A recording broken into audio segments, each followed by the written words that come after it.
Welcome back. A very special guest we have with us now, the man who put together the Grateful Dead's 50th anniversary shows. But also, I think the reason you're really here, Pete Shapiro, founder of Dayglow Ventures, is because you're an entrepreneur. You are a small business entrepreneur, big business entrepreneur. Let's talk about the Grateful Dead in this reunion. There's some skepticism out there. You're going to try to sell 50,000 tickets times 3 for a band that's 50-year-old. A lot of skepticism on the web. Why is this going to work? Well, it's going to work. It's amazing to see this band, which really was the great American rock and roll band.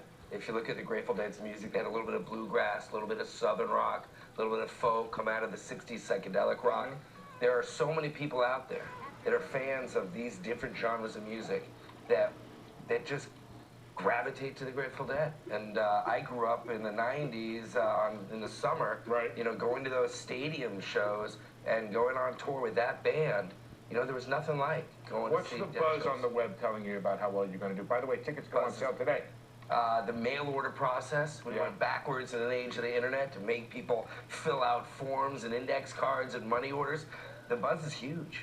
You know, we got top trending on all the major platforms. On Friday, we announced the show. But look at Yahoo, look at Facebook, we were top trending globally. And it was really amazing. I think a lot of people out there saw how many closet deadheads there were. How many friends There's a were lot of emailing. deadheads on Wall Street, I have to tell you. That's for sure. When you go and sit up front at a Grateful Dead show these days, or what is it, Dead? Also, you have Trey Anastasio from Fish. We can't not and Bruce Hornsby. Bruce Hornsby. You're going, right? I'm going to try to go on the 5th, yeah, absolutely. I want to pivot, though, and talk about Soldier Field. I want Soldier Field in Chicago. First of all, they're talking in Crane Chicago business about the economic impact of this. What do you expect it to be? People from all over the world are going to come to Chicago. Just over the weekend, we got emails from people from Australia, Europe, all asking about money order and how to do that and how to get the process. I have to say, Peter, if our viewers don't know, is a little weird. Old school. It's old school. Mail-in envelopes right on the front of the envelope. We prefer old school. Because people used to decorate the envelopes. People don't realize that. Used to decorate the envelopes. What show? What ticket? What price? You're going back to the mail, Peter. You know, it's amazing the age of the internet. We're going to do an internet on sale, the normal Ticketmaster, but it's amazing how much people sometimes want to get away from all this technology. Is it for nostalgia, or is it only for nostalgia? Is there a fundamental reason to do it? Nostalgia. It's fun. It's the way it used to be. When it, you know. Peter, I want to pivot before we run out of time. You are an independent promoter in a business that is now dominated by really 2 big national promoters. How does that business work now? How do you come in under the radar? You're obviously booking the Capitol Theater. You have the Brooklyn Bowl.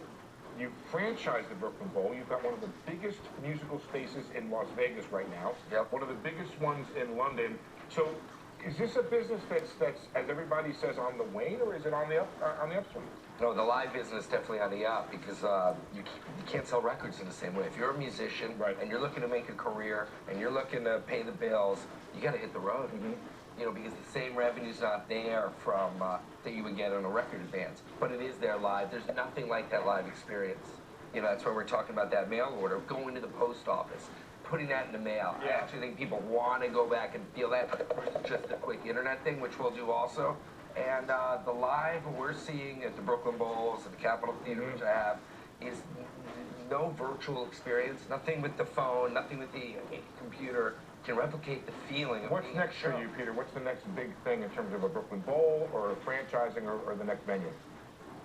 I'm putting you on the spot. You were ready to talk about it. Come on. I've got something coming. You know, I don't think there's a great place for these people who love going to shows and communing at shows with their friends. I don't think there's a place that's built for that online yet. I'm going to try and do that. Are you saying that people still matter, that human contact and physical touching and relationships and smiles and friends Peter, all matter? We got to go, but a quick question. That's what the Ted, you'll see this summer when we see the results. Why you? A lot of people want to put this show together. Why did you put it together? I wouldn't give up, you know, until those guys said yes. And I also put together, bringing Trey in. I grew up part Dead, part Fish in the middle generationally. And put together the show, you know, that I wanted to see. Nice, Pete. And I'm excited about it. There was a rumor, by the way, that Bobby was going to get up 4:50 West Coast time and watch it, and then he was going to go fishing, but I don't know if that's true. Bobby, you there? Good morning, Bobby. Thanks, Peter. Pete Shapiro. Coming up.